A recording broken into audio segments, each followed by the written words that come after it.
Hey everybody, how's it going? So today I'm going to be putting in an FTP charge pipe in my 2019 BMW 330i. This is the B48 engine. The reason why I'm doing this video is mainly because there's videos to do this for the M340i, there's videos to do this for the F30, but they don't have this for the B48 for the 330i, and I figured I'd put a video out and help out anybody that's trying to do this. First things first, we're going to take this engine cover out. These are held up by some grommets. All you got to do is kind of pull at them.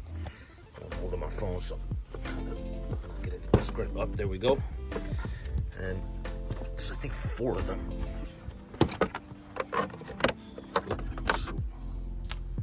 So yeah, there you go. So this right here is the charge pipe. As you can see, it goes all the way down over there.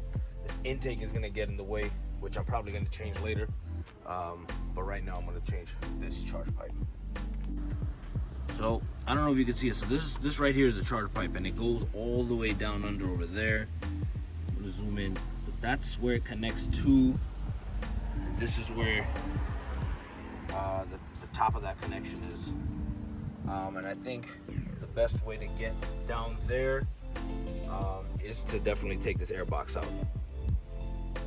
So first thing I'm going to do is take this sensor off, right? Which is pretty easy. You kind of unclick that, and then you should be able to kind of jiggle that off. Yep, there we go. So that is done. Next thing, I'm going to undo this screw and take out the air box. So taking this part of the air box out is pretty simple. In most videos I've seen with the air box in this general engine, I think you could just like pick it up and just take it out. It's also connected by grommet, similar to how that was on the engine. So yeah, once you get that screw off, you can kind of move this to the side, and then you'll see the air box is separated from there. I think it should be easy to just kind of pick this up from here. I'm gonna pick it up and see how it goes. Unfortunately, I might not be able to get this angle to show you guys. So I was right, I just took out the air box. Pretty simple, you just kind of lift it up. There's rubber grommets on it, so here's one of them. They actually came off with the box, which is not a problem. Looks like you can just kind of put it back in there. There's one of the grommets that's still on, and then there's another grommet that's supposed to be here, which came off with the box, which I don't think is a big deal, but you can kind of put that back as you see fit. So the reason why I took this out is you can see right there, you see that little metal piece? That is a C-clamp, and it's gonna be hard to take it out from there, like if you come in from that angle. You could remove this if you want, but I mean, I don't think this is really gonna get in the way because it's gonna come off over here. But when you install an intake, say you want to do that like I intend on doing later, you're gonna take this off. And from what I've seen on other videos, this ring right here, once you take it off, like this ring is done for. So you're gonna have to use the ring that comes with your whatever intake you get. But for now, pulling off this C-clamp is gonna be a lot more easier because I can kind of unhook it. Ooh. I can unhook it from there where that metal is, where you see that little metal ring, and then I can just take that off. So now we're gonna start working on this charge pipe. So in similar fashion, you're gonna take this sensor off. I already kind of undid it with the screwdriver over here, and then it should kind of just slide off. I just gotta figure out where. Oh yeah, you gotta press that. Press it. Yep, there it is. That comes off. You're gonna take this off later as well, but I'll show you that in a bit. So next thing I'm gonna work on is these screws, which I've been told they're T27s. So I'm gonna take that out. One thing to note, this sensor cable thing is connected to this, right? It's held on by one of these things. I kind of just took it apart slightly with the screwdriver and got it out. And now I'll be taking out these screws. Now the one thing I will say, there's one, you see where this is? Pretty much directly underneath that. That's kind of hard to get to. I kind of stuck my hand in here. If you have a tool that can do it, like, you know, reach that angle, then by all means go for it, but I'm only using one of these. So yeah, I kind of have to squeeze my hand into a tight corner over there. All right, so I got the screws out. Like I said, they're this, and there's one underneath, which is kind of hard to get to. So this kind of has a little bit of give, but I moved it slightly just so I could get that out.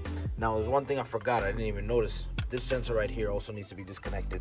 So I'm gonna go ahead and do that. You don't necessarily need to do this with a screwdriver. You can kind of do this by hand, but just to make life easier.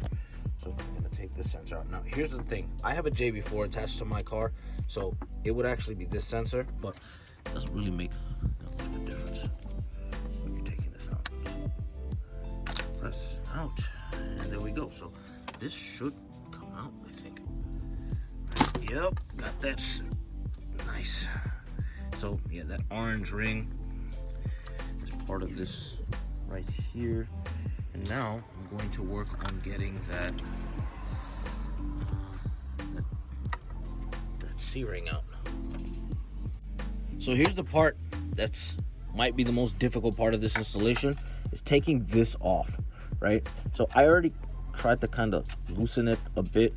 Do it that way. I think you can just, hold on. Yeah, lift it up like that. Slightly. It doesn't have to be all the way, right? And then I think from there, I'm just gonna try to give it a tug and see if it comes off. And hopefully that should be pretty much it to get this out. Unfortunately, since I'm doing this by myself, I won't be able to show you, but I showed you how to kind of move this C-clamp from here, and then I'm gonna give it a tug from this angle right here. All right, so there it is. That is the old charge pipe, and that right there is the new charge pipe.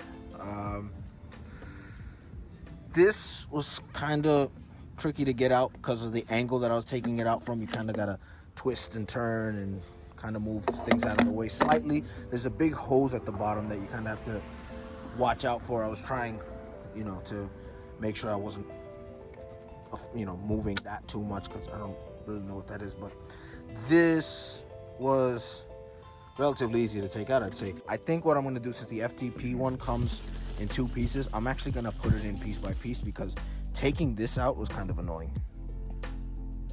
So I'm going to twist this sensor off. I'm going to twist this off. Pretty simple to get out. And then this one I'm going to have to use a T20, I think it was, T25. I'm not sure which one, but you're going to have to unscrew that and then put it into this right here. So I got that first part in there. I'll show you from this angle as well. I connected it, similar C-clamp. Looks pretty good to me. I do notice the space, so I'm gonna quickly try it again just to make sure I got it in the right way, and then we'll see how it goes from there. Make it easy, I put this rubber ring on, the silicone ring on first, and then I'm gonna put this on. I'm not tightening anything down there. There's one of 2 O-rings that you gotta tighten at the end. I wanna make sure that this is put in and fitting correctly, and whatever angle that this is sitting at is okay. And then we'll see how it goes from there. It started raining, so I kind of got ahead of myself and started finishing up as quick as possible. So I put this in. Trying to balance this out does take a bit of time, but nothing crazy. It was just with the angles, and my hands are pretty big, so to get into tight spaces is a little difficult. I put on the O-rings over here, getting this on, make sure it's on and secured. This isn't moving right now. I'm going to connect all the sensors. I already put the air box in, about to connect that, and I'm probably going to test it a little later. So there it is. That's the end result. The charge pipe is in there.